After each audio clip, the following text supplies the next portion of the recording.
pandresing maruta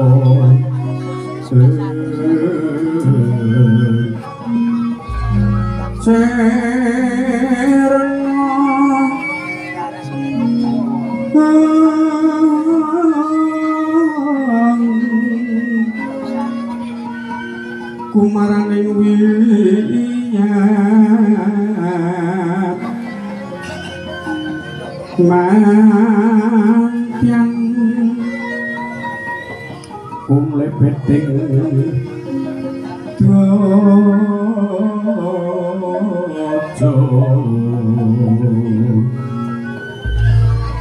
subrasto kayuga prabawa puspito andreng siti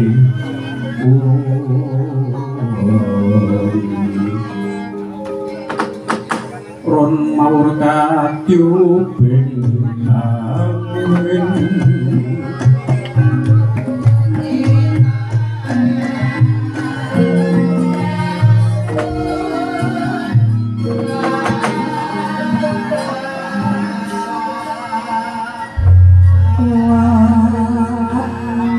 ulung-ulung aku pindah mau bersih kabrajek kajeng ageng kababat karungkat rungkut-rungkut sumilak awit tandani Purwadya Balawiroto mengsah wadya balaniro raja Sewugari samiya bandayuda tangkeban jojo tangkaran butaker ludil lan Kasmana kalindhih danira mengsah Raden Durgadana sigra kepelajar kabyanten genti kang winursita pinangka sambeting cinanton ika capo ing kono kagambaraken hanteking pertapan Giri Sarangan ya kasebat pertempat Sabtu hanggih Sang Resi Begawan Sakti ingkang wis den ajeg sekabatira peparap Eko Pramoda tuwin para cangkrik manguyu jejagat miyos pancrabaan Sang Tapa yen to kacandra yen to kacandra katon kumaranira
Napa ento panggita kang sleman winangun sami sampurna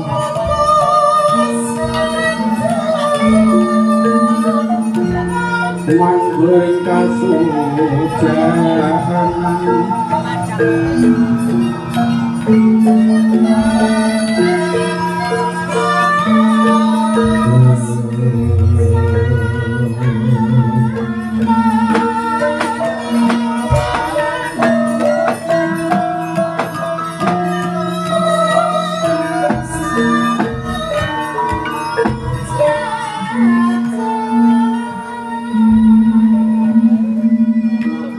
kono kagambaraken ing pertapan Giri Sarangan juga kasebat Saptawarga. Najan jembare mung sagari songsong bebasane. Nanging ento Kacandra kalangku gawat kaliwat ingit kepati-pati angker agila-gila. Bebasan kukilomi berhakungkul pertapan ing kono bisa plak kami durut jutel kampisanan awit Prabawan sang topo ingkang lenggah wonten pertapan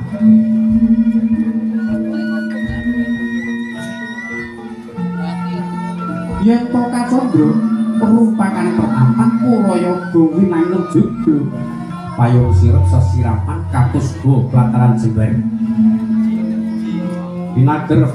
pinacak suci awit ing pagertianira pinaringan pepedetan segiliwo yen to Kacandra megaring pertapan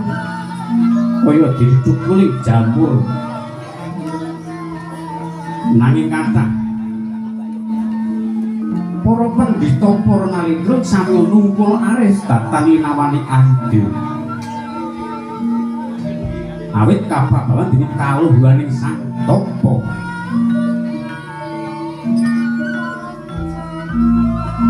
ngiling-ngiling sang topo begawan iku saknyatane gentur tapane mateng semedine sedaya topo wis kelampahan hamung lenggah wonten pucuking curiga ingkang dereng kaleksanan sinten to pinangka dadi peparape sang topo hanggih punika to sang topo begawan Satri ingkang wis nampi sekabatira abdi dalem ing pertapan ingkang kasih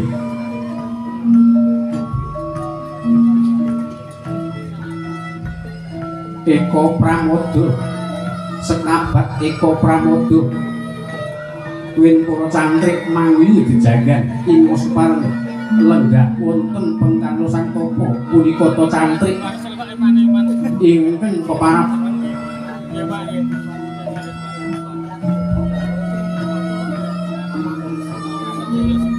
cantrik Kartika Loka lan sak panunggalanipun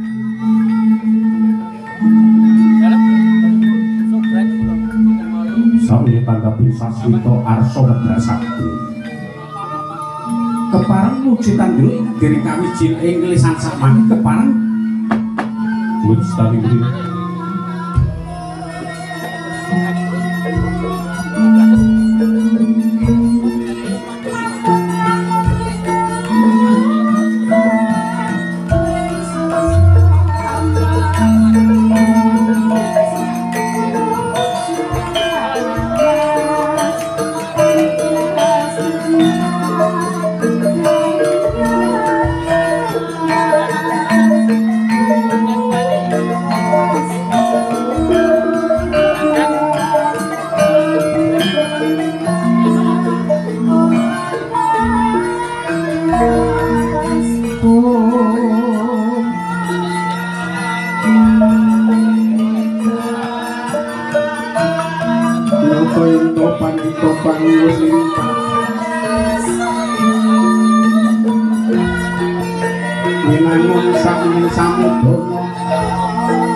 cipta mila katur sang candha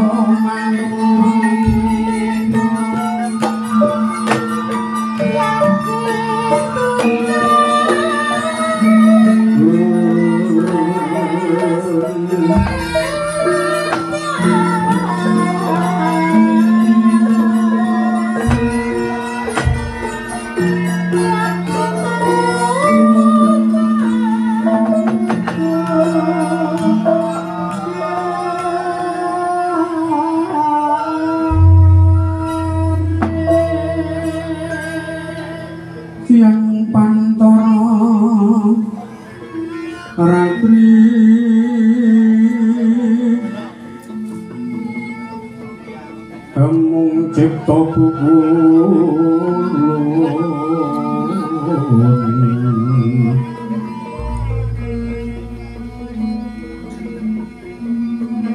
talam yang keksi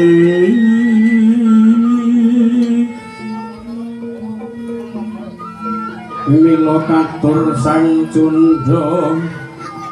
mani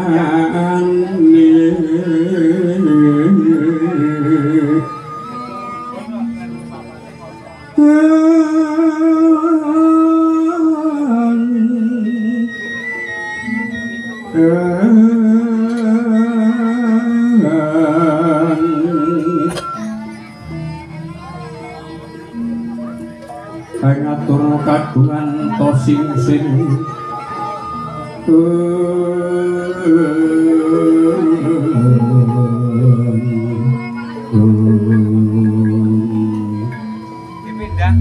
Mulaken sang Nurapati Duramudi waningsun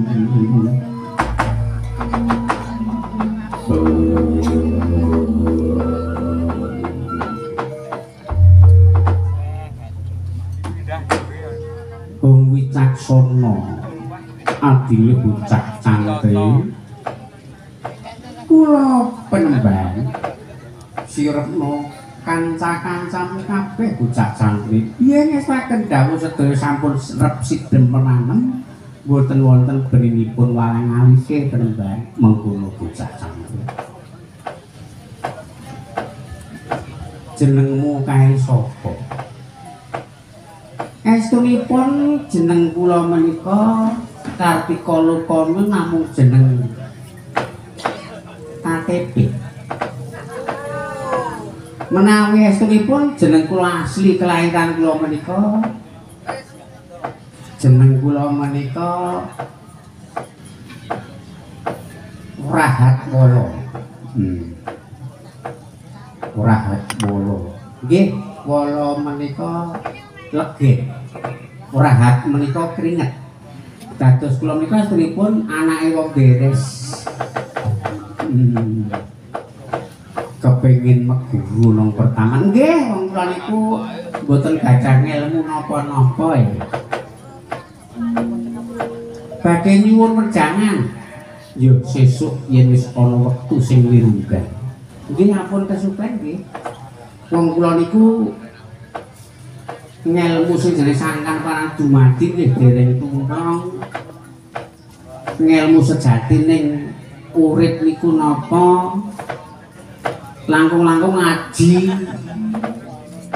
Tolak bala aji mantra wara niku jan blas dereng ngertos napa-napa. Nek jane kula niku kepengin sing enteng-enteng mawon. Lah sing kok senengi aji apa? Aji jaran goyang utawi pengasihan. Lah tak ngopo. Gandeng kula niku rada sepuh supaya nek ana waranggana 6 iki kepecut kula niku dos budi canane. Iya tangeh lamun mengko damu anakmu. Mboten kok.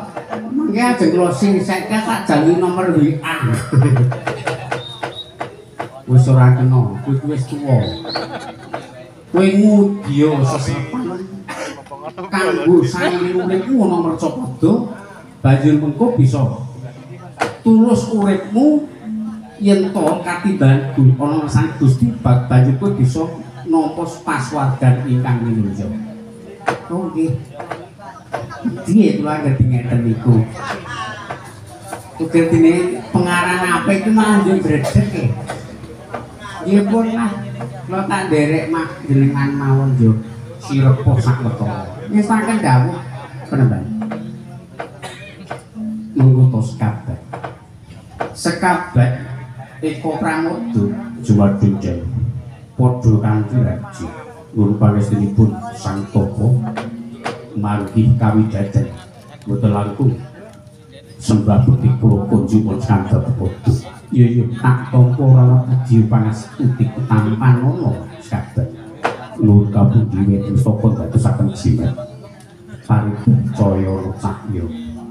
mengkono sekabat kajaba sangka iku rikala semana jeneng sira uninga pribadi yen to aku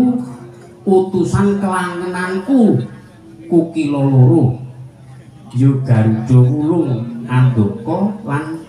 Peksi Gagak Seta nak kala tak utus ana kraton Rata ing sowan ana ngarsane yaiku anakku murid ing lenggah Nawirata anggir Durganda Pati ing supaya kukila saklorone tak utus sowan matur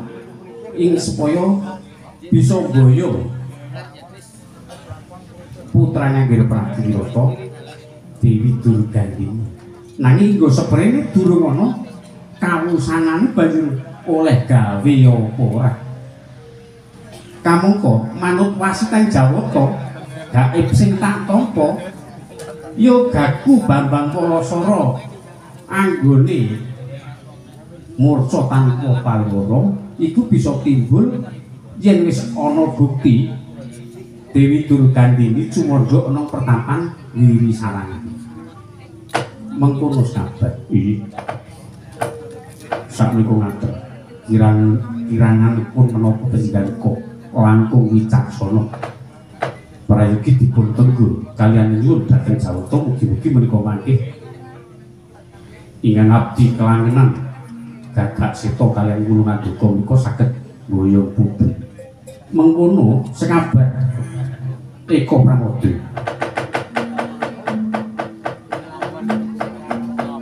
sidem permanen tanono beninin yang walang alus tanono beninin yang walang alis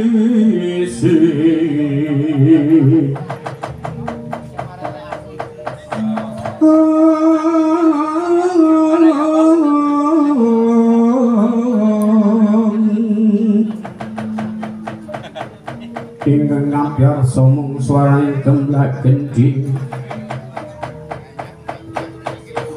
priya lan kemasan kang ngambut karya inten Pantara dalu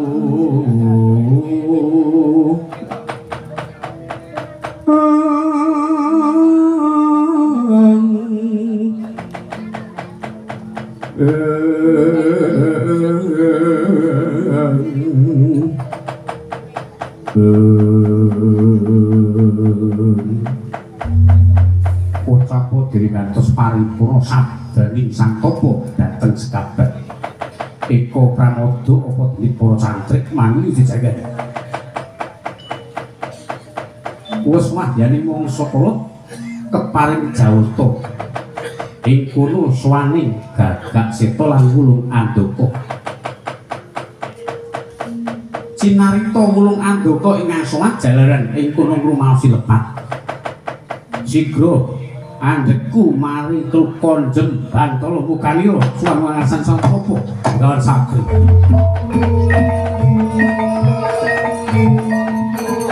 Thank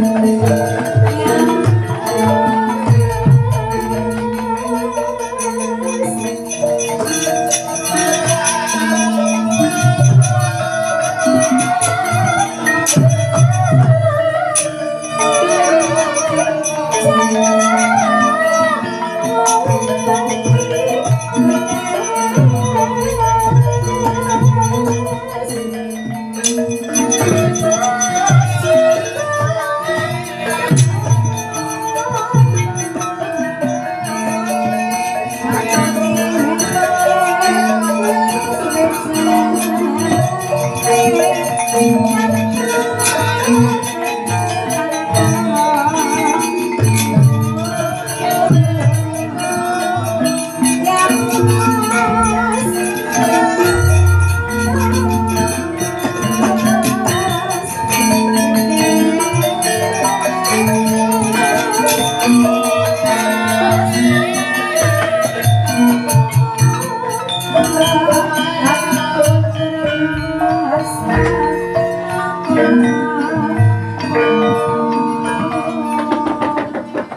penemban lha iki kok kelangananku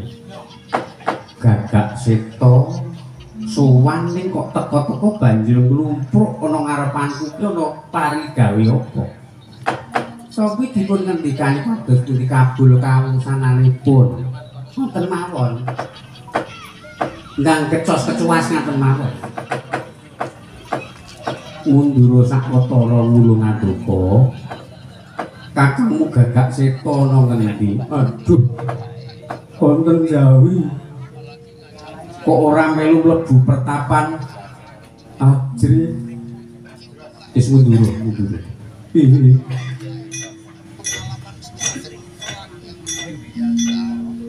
nek delok minder kan mesti keluputan tak kecip menengos ki bocah cantik cubu tak makonan sakwise lungguh kanthi prayoga jeneng sira wulung andaka kowe padha kanthi slamet inggih pangestunipun Sang Tapa wilujeng lampah bekti kula kunjung yen tak tampa ratu dhewe pangastalaku tanpa nono ya nuwun kula pundi wonten mestaka ndedosaken jimat terus gagi matur nak Kalasmana tak utus Suwana Wirata Boyong putri banjur kepiye aduh ngaturaken gedrawasan kepiye gagi matur kepareng kula matur purwa madya ngantos usana nanging aku duka riyen nggih kula niki pun gredeg minder kemringet cos-cosan ini rasa karo nangis gagi mati kok nggih sowan kula sepisan ngaturaken sugeng monggo kawula rikala semanten panjenengan dawuh kalian kula kalian Kakang Gagak Seta kula pun mrika wonten Kraton Wirata nanging saderengipun mlebet wonten Kedaton Wirata kula kalian Kakang Gagak Seta niku pun sami rasan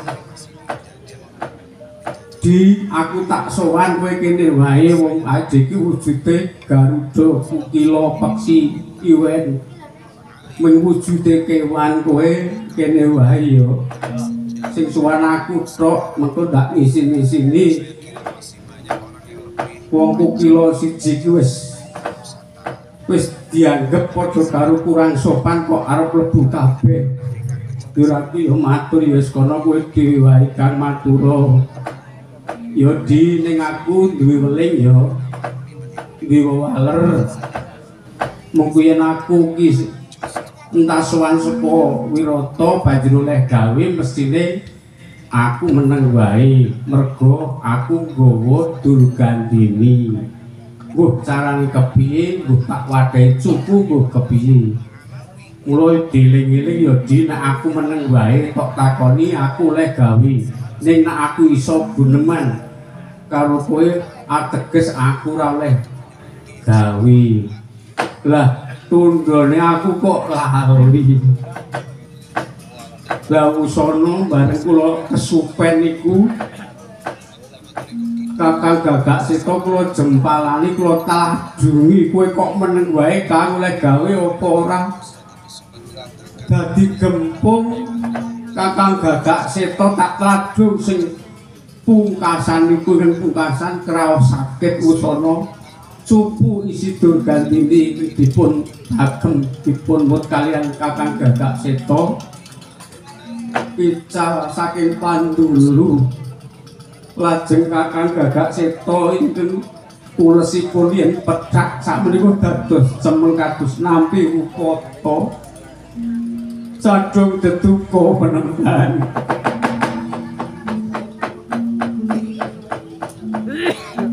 duka yah sinipi kumerjet pepadone ati jojo beng awingo ingis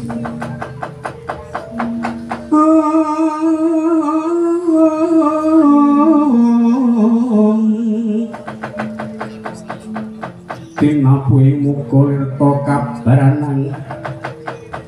Candranira pindha kembang wurawari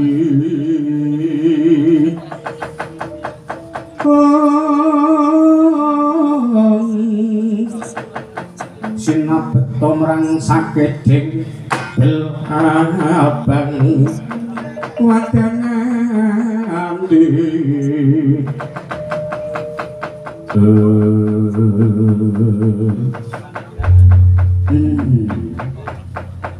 bareng tak gagas aku kuwi di kelangenan loro wae kok budhe lehku gula wentah ngelmu lan seserepan kurangane apa rina wengi tansah jejetku ana ngarepanku lah kok ora iso dipanggraita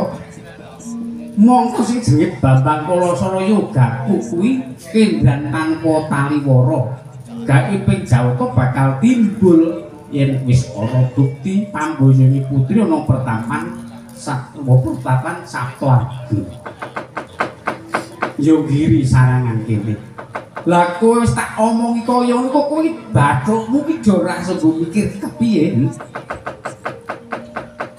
kadung deduka kula nggih tetep dipun menapakaken nderek nanging kula tetep badhe suwita panjenengan ora srotah aku ora sudi tok guroni biasa ning kono mung kewan tanpa duit nalar tanpa iso mikir Yur kaya ngopo panggugate anakku Kalasara yen iki mengko durgandine ilang dikedhepake iki kok dadi kowe iki ora iso mikir aduh mumet cantre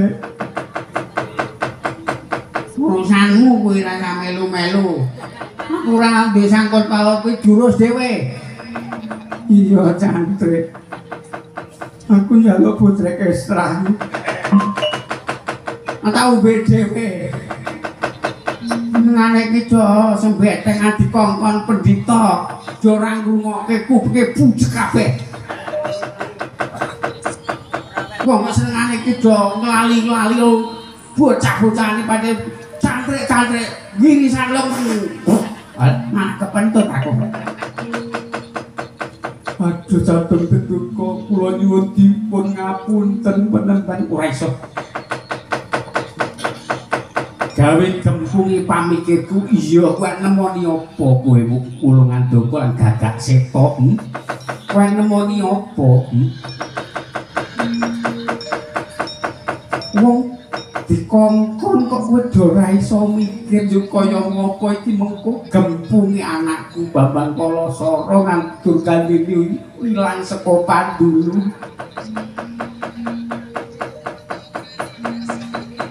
kowe saiki ngene kowe kudu lunga saka papan petapan kene ora kena sulita nderekke karo aku lajeng kula dateng pundi minggat kowe minggat aku ora srotah kok suwitani kowe arep nemoni apa karo kakangmu Gagak Seta kowe ora bakal oleh pangan yen ora ana bangke sing amis bacik kowe ora bakal bisa minum yen kowe ora ketemu banyu kang tumang waktu lan kayu minggat ora sepindah malih kula nyuwun pangapunten gocapo kacarita gempunging penggalih Begawan Sakti ing kono rikala sampun ngupata prasapanira sinesen Jawata segiya mandi ciptane Begawan Sakti kuki kula kekalih saklaminipun dateng antuk tedha yen ora ana batang utawa bangke kang amis bajit ora bakal bisa minum yen ora ana daya kang tumempang sewa lan reksa sigra ing kono duka yayasinipun Begawan Sakti nyaut paidon kang isi geduban den sawataken Wulungandaka. Wulungandaka Nakala Semana sak dereng kene ngupata iku sak nyatane